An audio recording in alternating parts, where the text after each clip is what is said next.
Well, man, Chris, it's great to meet you. Thank you for taking a minute out for the show. I appreciate it. Yeah, for sure.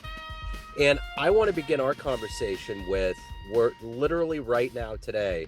I'm having PTSD looking at the calendar. We're on the 4-year anniversary of this pandemic. And I'm curious, how did you survive that time period? And how did it subsequently change you? Yeah, so pandemic. So a couple things that were really interesting for me about it was it seemed like a lot of people were just struck in fear um, and took it as an opportunity. I think some of this was actually good, by the way, as an opportunity to kind of unplug and take a break and kind of reset a little bit with their own life and rest. Just the unique situation that we were in, there was no resting. Like it was kind of a ramp up. So we didn't get to experience that benefit of it.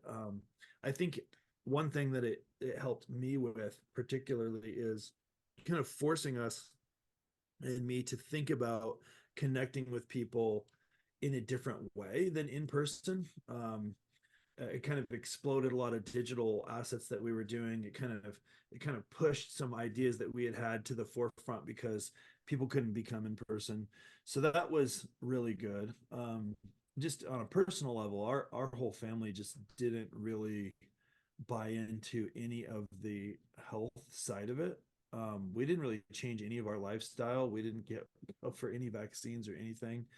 And we had COVID, I think one time as a family, wasn't a big deal, and that was it. So for us, like the the COVID side of it in particular didn't really change, Yeah. but the whole world around us caused us to kind of um, rethink how we did a lot of things. I think in some ways it was super good because it kind of forced people into a new way of thinking. Obviously, global financial implications and death and all kinds of other horrific things. So, like, I guess overall it wasn't good, but there's definitely some good things that we saw out of it, kind of making people think, forward thinking in terms of digital connection and, working environments and things like that. Um, yeah, it's definitely bizarre. Yeah. Definitely one of the bizarre times in my life. Yeah, I think it takes the cake for sure for a Yeah. global event like that. So let's get to the heart and soul. As an author and an entrepreneur, I want to get to what you exactly do on a daily Yeah. basis. I'm going to put you in front of a bunch of third graders. It's career day, and one of the curious little kids says, "Hey, what do you do for a living?" How Yeah. do you Yeah. answer that child? Yeah, so that's a great question. It's a challenging question. Shouldn't be, but it is. But I guess at the core, at the heart of what I do and what we do is we kind of believe and have seen that most people feel to some degree that they're either missing or going to miss the life that they were made to live. So like they're this slight anxiety that I'm supposed to be for something greater, bigger, cooler, more purpose, and I'm gonna miss it.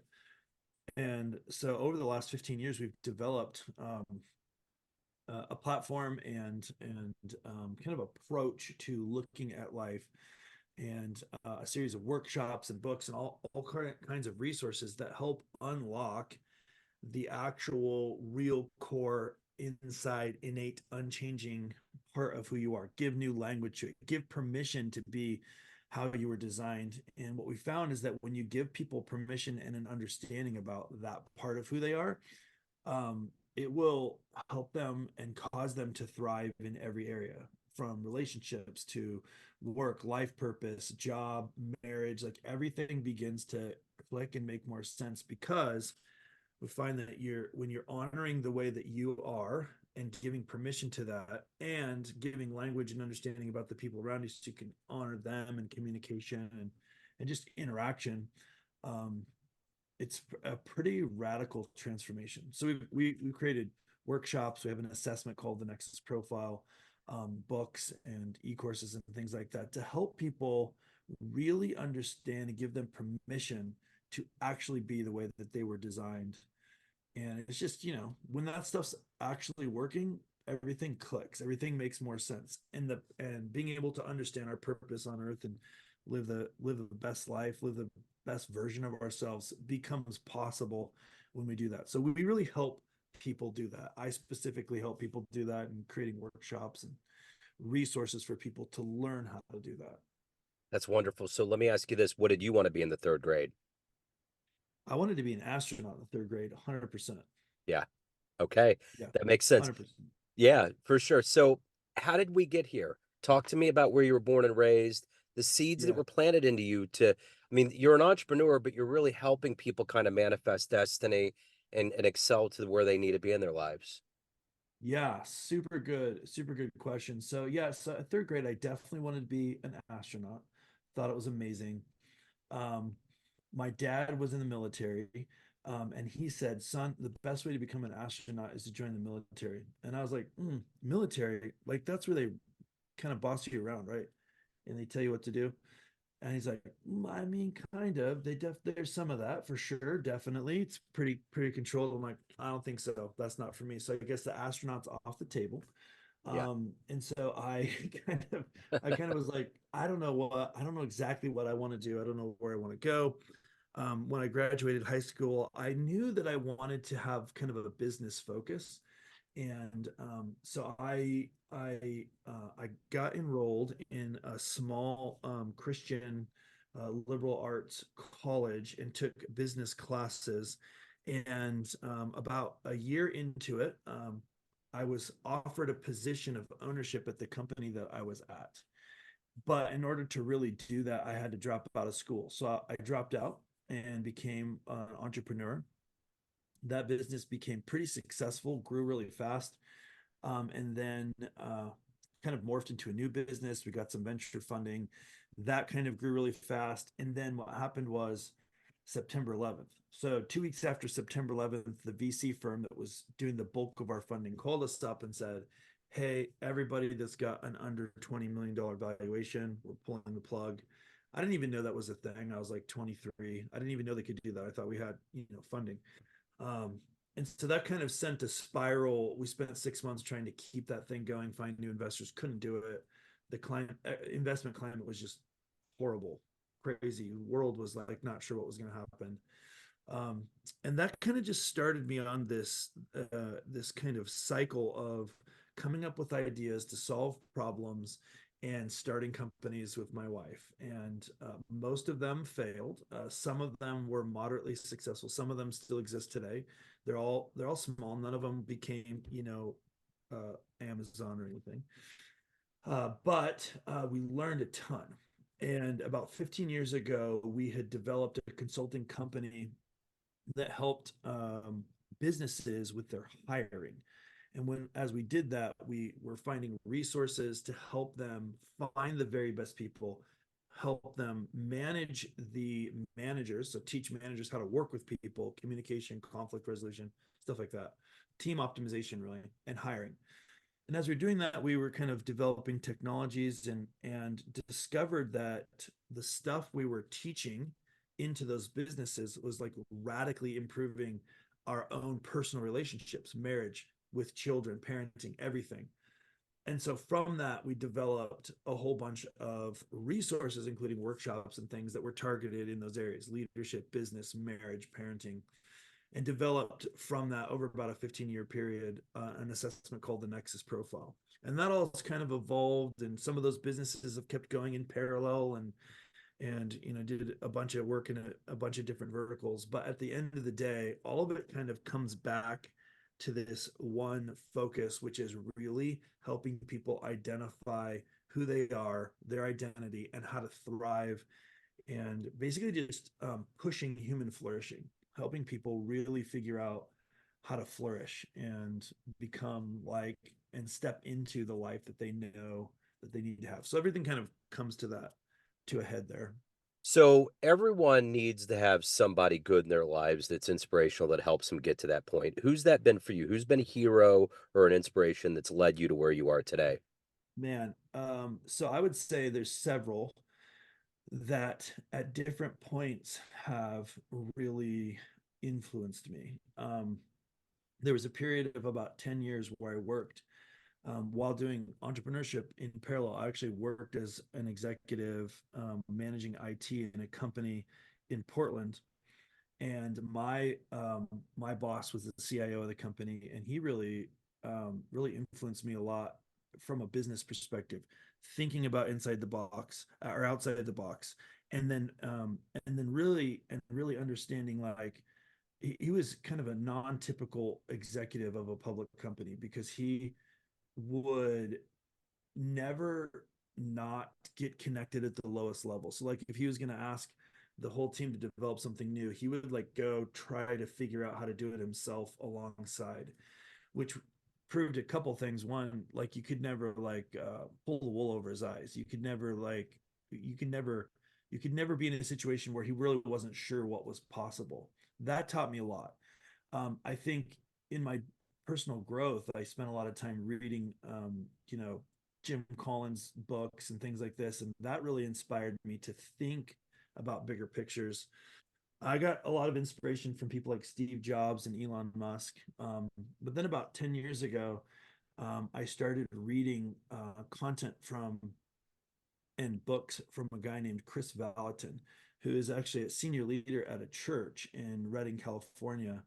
And that really helped me change my perspective about identity, and really flourished and launched into kind of a new energy, the identity piece of the tools that we were already developing, and realizing that the reason that we saw so much success with the NEXUS Profile and the workshops and stuff wasn't that it was like a clever tool. There's lots of clever tools out there, but it was because it was actually helping people discover who they were, and the people around them who they were, so that they could kind of have a new way of thinking about why they themselves and the people around them do what they do. So I would say recently, in the last 10 years, it's Chris and people like that that have really helped me understand why I'm here and how that actually helps foster what we're doing. So you dispense a lot of good ideas and advice to your clients. What's the best advice that you've ever gotten? Oh, it's so funny. That is a super good question. We actually have a podcast show with our family called Save It for the Podcast, and I asked that same question, and then of course my kids were like, "Well, what's your answer, Dad?" And I just whipped out this: "One in the hand is worth two in the bush," and they're like, "Dad, what does that mean?" And I'm like, I don't even know if it's like the best advice I've ever seen, but as an idea guy, um, I was like, okay, guys, this is what it means. Think about, you've already got a situation that's pretty good. Don't be like looking longingly at something else. Like, be thankful for what you have. Maybe focus on what's right in front of you. It means several different things, right? So like they kind of forced me to answer that, whether I thought that was good advice. And to some degree, as an idea creator, I think it's really easy to like constantly be trying to create something new, which is good, which I think certain people are designed and put on earth to actually create new things all the time. The problem I found in my own personal life is that if you just do that too much, um, and you never really let whatever the past thing was to fully bake, it'll never come to fruition. It'll never come to maturity, and then like you'll never be able to fully express that idea. So I think it kind of forced me, them kind of making me answer my own question to them, which is the question you're asking. And they go, I think that is really good advice for me specifically, because I need to be thinking about, how do I really take what's been given to me? How do I really take the things that we have and bring them all the way to fruition? And so, at least for right now in this season, that really resonates with me personally. Yeah. Um, yeah. No, that's great. No, it's wonderful that your kids are asking that, and it's I think that's central to them understanding how you roll, and especially the older they get, it's a good thing. So let me ask you this: if you could meet one person alive right now on the planet that you find fascinating, who would that be? Who would you love to spend time with? Somebody that's alive right now, Yeah. man, that's an interesting question. How long do I get with them? Like an hour? Yeah, at least. Yeah. Okay, at least an hour. So like maybe an afternoon. Yeah. I would say, gosh, Man, if I really had that opportunity, I would really want to think about it more. But off the top of my head, I would say Elon Musk. Yeah. He's the number one all the time. I bet. Yeah. I bet that's what most people say. Yeah. That The or thing Oprah. that fascinates me about him, why I'd want to talk to him, is not about SpaceX or Tesla or any of that stuff. What I want to talk to him, what I'd want to know from him is how does he have this kind of radical belief? Like he just knows whatever it is he thinks he needs to do, whether it's colonize Mars or whatever. Like he just knows that he can do it so much so that it comes to fruition. And I think there's probably other people that are equally good at that as him. But as far as in the public eye, I've never seen anyone that can kind of see way down the road and then just have so much certainty in it and just so much certainty that they just make sure that it happens and actually see the pieces along the way. I would love to just hear, how he does it. He would probably say something like, well, you just do it. But if I had an afternoon, I'd really try to draw that out of him because I've never seen anybody with that much tenacity that actually executes to that degree. Yeah. It's It's pretty fascinating. amazing. Yeah, I admit that. So let me ask you this. If you had a dream tonight, you ran into the 20-year-old version of you, and you could give that young version of you a piece of advice based on the life you've lived, the wisdom you've gained, Yeah. what advice would you impart on that young version of you? Yeah. So I think, you look back at your life and there's like, I mean, I've had a lot of difficult, super crazy, hard times, just like everybody. We've had massive businesses, massive failures in business. We've had massive setbacks, just things that have just been horrible. And you look back and you're like, man, there's so many mistakes. I would do this different, do that different.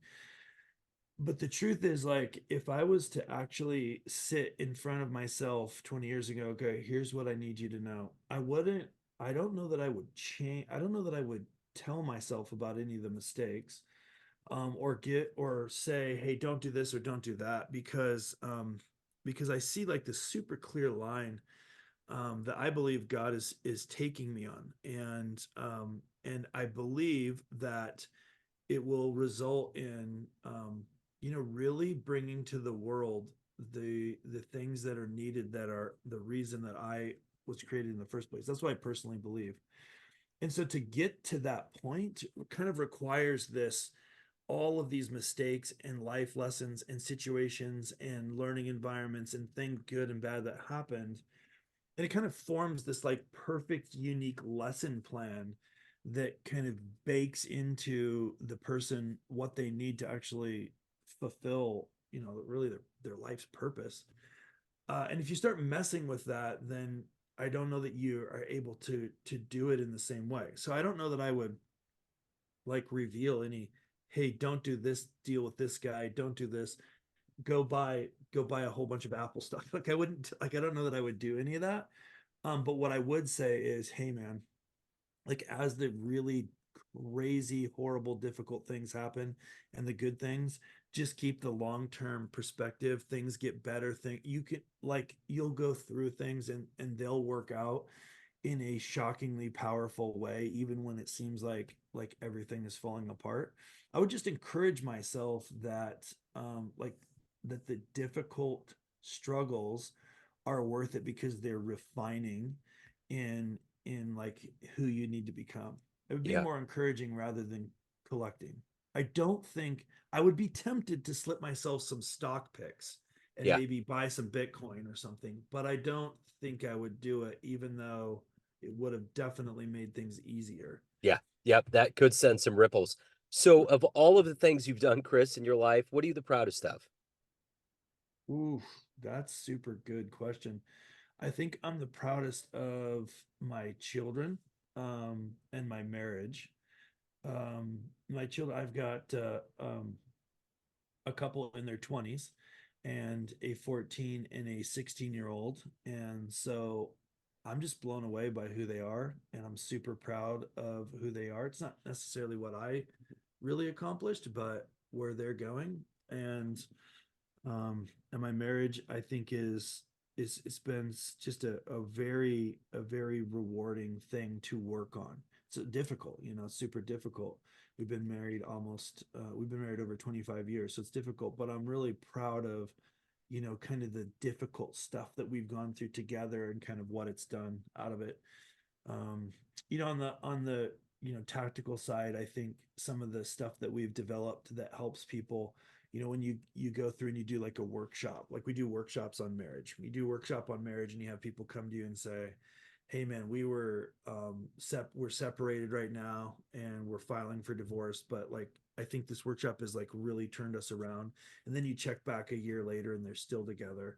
Those things are super rewarding. When you have businesses that are on the brink of failure and they kind of flip the 80/20 after coming to one of our workshops, that's really rewarding. But at the end of the day, like, just being able to leave a legacy and see and feel like I've created an environment where my kids can, have a better opportunity than I had. That's like, I think the most important thing I'm most proud of, I think. So everyone has a perception of you, family, friends, clients, colleagues, everyone around you, but you run the show. What's your perception of you? Who do you think you are? Ooh, that's another good one. You've got some fire questions, bro. Yeah. So I would say that I am somebody that believes that if we're gonna change a changing world, um, and actually make an impact, make a dent in it, like Steve Jobs talks about, then I think we have to be like really purposeful, always learning and growing. And so I would say that about myself. I would consider myself like really passionate about learning how to uh, fully express and live out who I'm supposed to be and become the best version of who I'm supposed to be. Um, I don't know if that's actually a direct answer to your question. It's a good answer, and that's the beauty of the question is that it's set up to kind of go wherever it needs to go. Yeah. You know. So what's the best thing about living in Oregon? Best thing about, oh, there's actually a lot. People get real negative on Oregon for a lot of reasons, whether it's the weather, the political climate, or whatever, but it's super beautiful here. Yeah. Um, we don't have like poisonous snakes and I mean, we kind of do a little bit, but they're not around. We don't got scorpions. Um, the humidity, at least where we are, is amazing. We don't, Yeah. it's not like super muggy. So like the climate, it's beautiful. We've got the ocean nearby, skiing 20 minutes away. So if you like Wow. outdoor stuff, it's incredible. But I just like the potential of Oregon. I think, you know, um, people think of the West Coast, if they're not from the West Coast, they think of the West Coast, they're thinking of LA, San Francisco, Seattle, and then Portland's that crazy place that was in the news a lot, for bad stuff and riots. Um, but Oregon's got a lot of amazing potential, Yeah. and I love the region. I love the Yeah. beauty of it and the people here, and it's quirky, but it's also really awesome. So if anyone wants to reach out, learn more about you, hire you, anything about your world, how do they do that? Yeah, I think the easiest way is to just hop onto my website, which is chrisbehnke.info. And then there's contact information about me, what I'm working on, various things like that. That's probably the easiest way. You can find me on Instagram and Facebook as well. Yeah. But in Twitter or X or whatever it's called. But probably the easiest is to just hop onto my website. Okay, cool, man. Chris, this has been great. Thank you, sir. I appreciate it. Yeah, Best of luck with thank you. everything. Yeah, thank you, man. Yes, sir. Appreciate it. Take care.